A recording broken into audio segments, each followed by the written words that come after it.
She came out of her house yelling before I even put my truck in park. "You can't block this driveway," she shouted, pointing like she owned the whole street. I looked at her, calm but confused. "Ma'am, this is my driveway."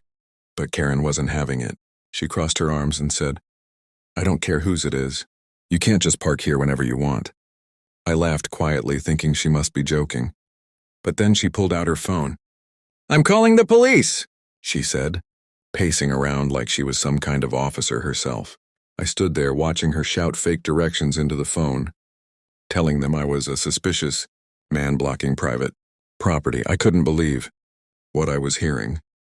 When the police arrived minutes later, she ran up to them, waving her hands dramatically. "That's him. He's trespassing and threatening me," she screamed. One of the officers looked at me, then at my truck sitting perfectly in my own driveway. "Sir, can I see your ID?" he asked.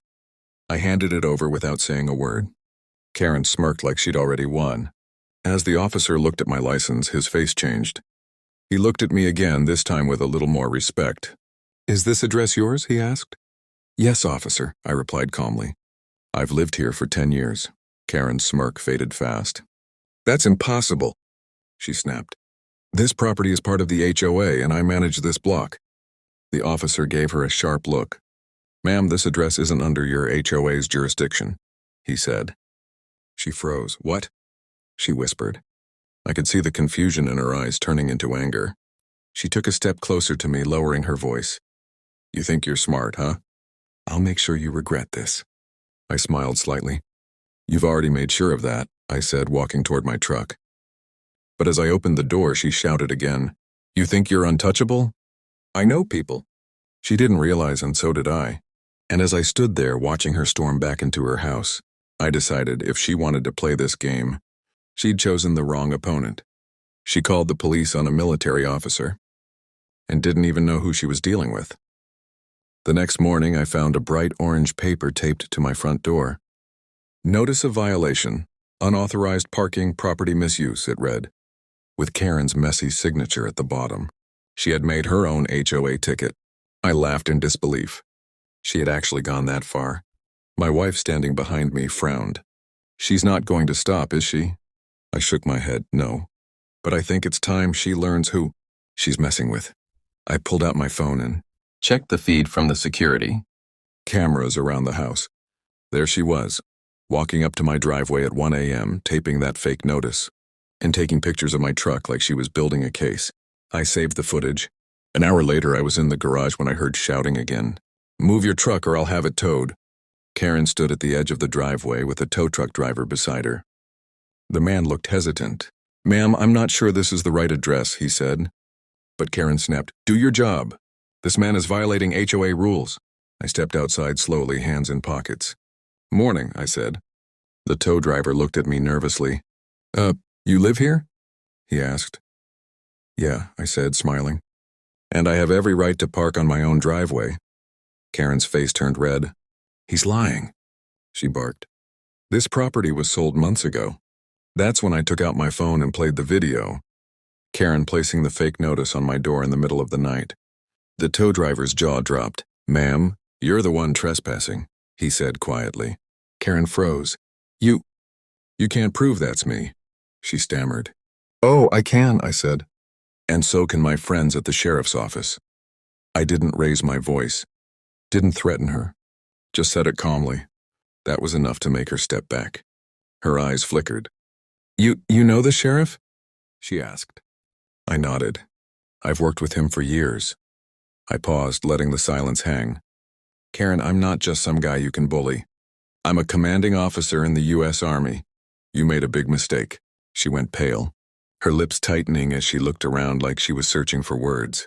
Then instead of apologizing, she muttered, "We'll see about that," and stormed off. The tow truck sped away. My wife looked at me, half smiling. "You think she'll stop now?" I looked toward Karen's house where her curtains twitched slightly. "No," I said quietly. "She's not done yet. But neither am I. Some wars don't start on battlefields, they start in your own driveway." That evening, the air felt heavy, too quiet. My dog started barking toward the fence, low and uneasy. I stepped outside and noticed something strange. A bright flash from Karen's window like a camera. She was taking pictures again. I sighed, already expecting another round of her nonsense. But this time I wasn't the only one who noticed. My neighbor, old Mr. Harris, walked over with a frown. "She's been snooping around all day," he said. "Tried asking me if you really live here." I looked at his tired eyes and smiled softly. "Thanks for telling me. She's crossing the line now." Moments later, my phone buzzed, a message from an unknown number. It was a picture of my truck with the words, "You're going to regret this." I didn't even need to guess who sent it. I kept calm, but inside I was boiling. Instead of replying, I opened the side gate and walked toward her yard. I didn't cross it, just stood at the border, hands behind my back. She saw me and came rushing out. "You stay away from my property," she shouted. "I've already reported you for harassment." I raised an eyebrow. "Harassment? Karen, I haven't even spoken to you today." "You don't need to," she snapped. "I've already filed a report. The police will be here soon." I almost smiled. "Perfect," I said quietly. "Then I'll show them what you've been doing." Minutes later, 2 police cruisers pulled up. Karen rushed to them, crying fake tears. "He threatened me. He said he'd destroy my house," she screamed. One of the officers walked toward me cautiously. "Sir, mind telling me what's going on?" I stayed calm. "Officer, I have full surveillance footage from the last 24 hours. It shows her trespassing, leaving fake notices and harassing my family. You might want to take a look before making any assumptions." Karen's face dropped instantly. "He's lying.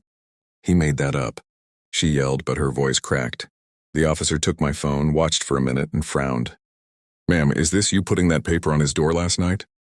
Karen's mouth opened, but no words came out. That's not me," she stuttered, but the video was clear. The same floral robe, the same silver bracelet, the same voice humming as she taped the notice. The officer sighed. "Ma'am, you need to come with us for questioning." Karen's eyes went wide. "You can't do this." "I'm the HOA president," she shouted, but her voice was trembling now. The second officer replied sharply, "Ma'am, that doesn't give you the right to harass or falsify reports." As they led her toward the car, she turned and glared at me. "You think this is over? You'll lose everything." I looked straight at her and said, "I've fought in real wars. Karen, I don't lose to people who hide behind fake authority." She went silent as the door shut behind her. The flashing red and blue lights faded down the street, leaving the neighborhood completely still. My wife came out, wrapping her arms around me. "It's over?" she whispered. I looked at the night sky and shook my head slowly. "Not yet. People like her always find a way to come back." She thought the badge of HOA power could scare me. But I've worn real ones. 2 days passed, and for a moment everything felt normal again. No fake notices, no shouting across the street, no police cars pulling up at dawn. But deep down I knew it was the calm before another storm. Karen wasn't the type to back down, she was the type to plot. On the 3rd morning, I woke up to the sound of pounding at the door. My wife opened it, and there stood a man in a suit holding a thick envelope. "You've been served," he said coldly. I took the papers and flipped through them. Karen had filed a civil harassment order against me, claiming I threatened her life and invaded her privacy. My wife looked at me shocked. "She's really trying to destroy us." I nodded slowly. "She doesn't realize." She just handed me everything I need. I drove straight to the county office. The clerk recognized my name instantly and said, "You're the one she's been calling about every day." I smirked. I figured as much. I filed a countersuit that same morning, attaching every piece of evidence, security footage, messages, timestamps, even statements from neighbors. By the afternoon, I received a call from my friend at the sheriff's department. "Hey, we looked into that woman. She's not even authorized HOA staff anymore. She was removed last year for harassment complaints." That hit hard. She'd been pretending to be HOA president the whole time. I could almost hear the gears grinding in my head. This wasn't about rules. It was about control and lies. Later that evening, I decided to confront her one last time, but not alone. I walked up her driveway with 2 officers by my side. The same ones who'd seen the footage. She opened the door slowly, her face pale but still defiant. "What now?" she hissed. I held out the folder. "Official notice. You're under investigation for impersonating HOA authority, falsifying legal documents, and filing a false police report." Her jaw dropped. You can't do this," she shouted. You're just some... I'm a lieutenant colonel in the United States Army, I interrupted, my voice firm but calm. And I'm tired of watching people like you abuse good families. For a moment, she stood frozen, her fake confidence cracking completely. The officers stepped forward and handed her a paper. Ma'am, you'll need to appear in court next week, one said. She didn't speak. She just slammed the door, trembling. As I turned to walk back, my neighbor, Mr. Harris, clapped softly from his porch. Never seen anyone stand up to her like that, he said. I smiled faintly. Someone had to. That night, I sat on my porch watching the quiet street. My wife joined me, resting her head on my shoulder. You think she'll finally stop? I stared at Karen's dark window. Maybe, I said. But some people don't stop until they're completely exposed. She faked her authority. But she couldn't fake the truth. A week later, the courtroom was packed. Neighbors had shown up, some whispering, some pretending not to stare. Everyone in our community had heard about what happened. Karen walked in wearing a crisp white blazer. Her chin held high, trying to act untouchable, but her hands trembled. When she saw me sitting across from her with my lawyer and a folder full of proof, the judge glanced at both of us. Let's make this quick, he said. Mrs. Patterson, you've filed harassment claims. Mr. Cole, you've filed counterclaims and provided video evidence. Karen smiled like she was ready to put on a show. Your Honor, she began, this man has been threatening me, stalking me, and blocking community property. The judge cut her off. Mrs. Patterson, the property in question is his private land. We confirmed ownership records. Her smile faded instantly. No, that's not possible, she started. But my lawyer quietly slid a document toward the clerk. My deed, my registration, my footage. The room went quiet as the screen behind the judge played the clip of Karen sneaking up to my door in the middle of the night, taping her fake notice and taking pictures of my truck. The judge leaned back unimpressed. Mrs. Patterson, he said, do you deny this is you? Karen's voice shook. That's not me, that's edited, she blurted out. But no one believed it. Mr. Harris stood up from the back of the room. That's her, Your Honor. She's been terrorizing this neighborhood for years. Karen spun around furious. You old fool, stay out of this, she yelled. The judge's gavel slammed down. That's enough, he said sharply. Mrs. Patterson, you are hereby fined for harassment, false reporting, and impersonating an HOA official. You're also banned from contacting the Coles or approaching their property. Her face drained of color. No, you can't do this to me, she whispered. But it was already over. As she was escorted out, she looked back at me with those same cold eyes, except now they were filled with something new, fear. I stood there silently, not gloating, not smirking, just relieved it was done. Outside the courthouse, the local news crew was waiting. One reporter came up to me and asked, Sir, how does it feel seeing justice served? I looked into the camera and said, I fought overseas for freedom and fairness. Today I fought for it in my own neighborhood. No one should live in fear on their own property. My wife smiled proudly beside me as people applauded. Mr. Harris patted my back. You did what everyone here was too scared to do, he said. As we drove home, I glanced once more at Karen's house. Empty. Curtains pulled down. She'd been ordered to move out within the week. The neighborhood felt lighter, like a storm had finally passed. I parked my truck in the same driveway that started it all, stepped out and took a deep breath. For the first time in weeks, the air felt peaceful. She tried to take my land, but all she lost was her power. A few weeks passed and life finally began to settle. The mornings were quiet again, no shouting, no fake tickets taped to my door, no headlights flashing into my window at night. It was almost strange hearing only the sound of birds, instead of Karen's constant noise. But deep down I knew stories like hers never ended quietly. One afternoon I was fixing the fence when a black SUV pulled up. A man in a plain gray suit stepped out and walked toward me. Lieutenant Colonel Cole? He asked. I nodded cautiously. I'm from the district attorney's office. We've been reviewing your case against Mrs. Patterson. He handed me a folder. Inside were documents, proof that Karen had used her fake HOA roll to collect fines from at least 6 other families in the neighborhood. Thousands of dollars. My hands tightened around the papers. So it wasn't just me, I said quietly. No, sir, the man replied. You exposed something much bigger than harassment.